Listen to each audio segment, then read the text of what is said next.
Habacuc, chapitre 1. Oracle révélé à Habacuc, le prophète. Jusqu'à quand, ô Éternel? J'ai crié, et tu n'écoutes pas. J'ai crié vers toi à la violence, et tu ne secours pas. Pourquoi me fais-tu voir l'iniquité, et contemples-tu l'injustice? Pourquoi l'oppression et la violence sont-elles devant moi? Il y a des querelles, et la discorde s'élève. Aussi la loi n'a point de vie, la justice n'a point de force.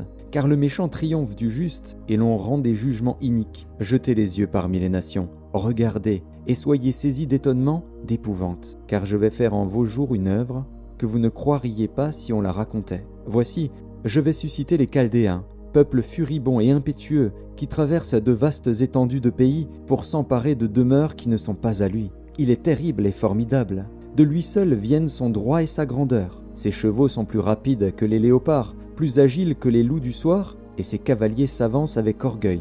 Ses cavaliers arrivent de loin. Ils volent comme l'aigle qui fond sur sa proie. Tout ce peuple vient pour se livrer au pillage. Ses regards avides se portent en avant, et il assemble des prisonniers comme du sable.